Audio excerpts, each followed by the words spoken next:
Hello, and welcome to Caffrey Class News.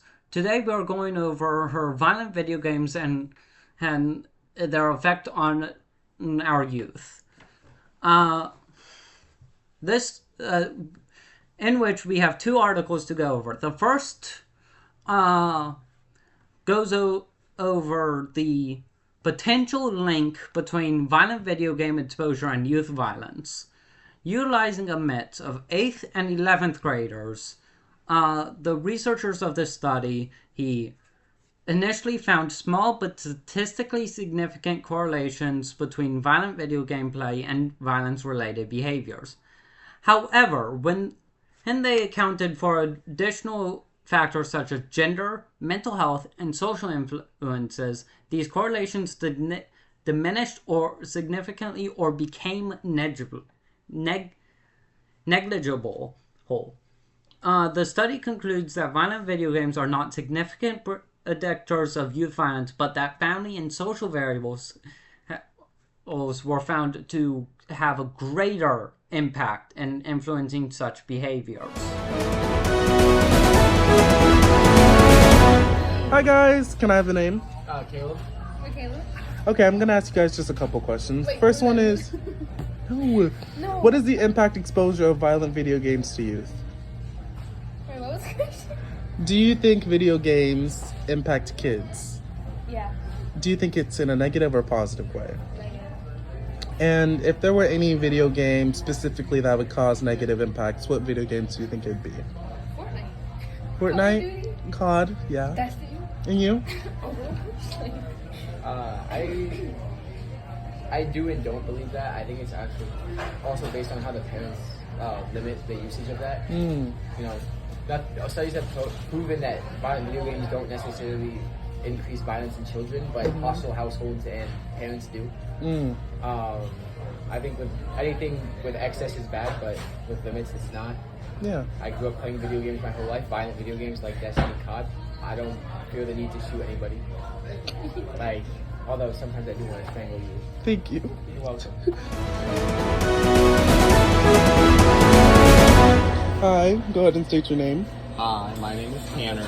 Okay, and I'm gonna ask you a couple questions. First one is, what is the impact exposure of violent video games to youth? Let's see. I mean, I do play a lot of different types of video games.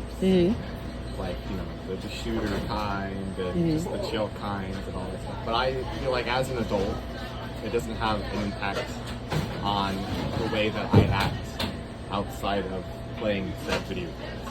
Okay. And you said these said video games. What kind of video games do you play that you think don't have an impact on kids? Kids, let's see. I would say like mobile games. Mobile games? Yeah. Because there's going to be a lot of games, especially if it's very story rich or shooter based, that kids are just going to make memes about or just talk about to friends in some sort of violent way, possibly. Yeah, so overall you think there isn't an impact on video games with our kids or youth today? I think it just depends on the kid. Okay, thank you. For sure. Because there's going to be kids who know it's a video game and are not, you know, they'll talk about what's in the video game but not act out what's in that video game. Or there's going to be some kids who are like, oh, this is super cool, and then want to act that out or do whatever for said specific video game. Yeah. And either hurt themselves or hurt other people on accident. Thank you, Tanner. Hi, could you state your name for me? Giorgio Sapraiva. Okay, I'm just going to ask you a couple questions. The first one is, what is the impact exposure of violent video games to youth? I think that it shows them a lot of more of adult stuff. It depends on what type of video games we're talking about specifically. When you talk about violent, if we're talking about Fortnite, it might have a pretty substantial effect on the youth of this generation. Okay, do you think video games can create a negative impact on kids? I think there is a chance, depending on what their age is and what type of video games they are specifically. Gotcha. If we're talking about a 5-year-old playing Call of Duty, well, then there's like a little bit of a problem there because it might cause something. Yeah. Okay, gotcha. And if there were any video games that would cause violent impacts on kids, what games do you think that would be, and like how would that be used?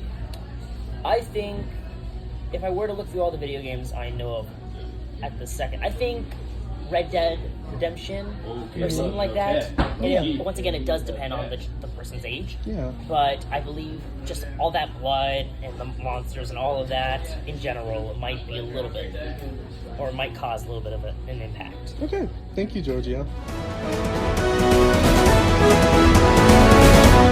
Hello, we are back in the studio after watching the interviews with people in the field, and we have another article about youth violence and video games to discuss. This article is from the American Psychological Association, dealing with the arguments used in a Supreme Court case for and against California's 2005 law banning minors from purchasing M-rated games. Some psychologists argue that we don't have enough hard evidence or facts to make anything legal. Meanwhile, advocates for the law argue there is enough of a link to keep it in effect as it protects children from overly violent video games. Many studies have been done on this subject, with several finding a correlation between playing violent video games and increasing self-reported physical aggression. However, Dr. John Cherry from Michigan State University suggests that this correlation doesn't make a real-world difference in how people behave, with people being slightly more grumpy. Many other psychologists with a background in criminology argue that violent media doesn't have any measurable effect on violent crime, and it isn't a primary predictor of crime which would be required to affect the statistics. Many different risks may increase aggression, and it isn't valid to single out a single one rather than many, especially as it takes several together to actually increase aggression. In all honesty, the effects of violent media are not broad enough for the law to be worth the effort, and scrutiny needed to be actually put into effect.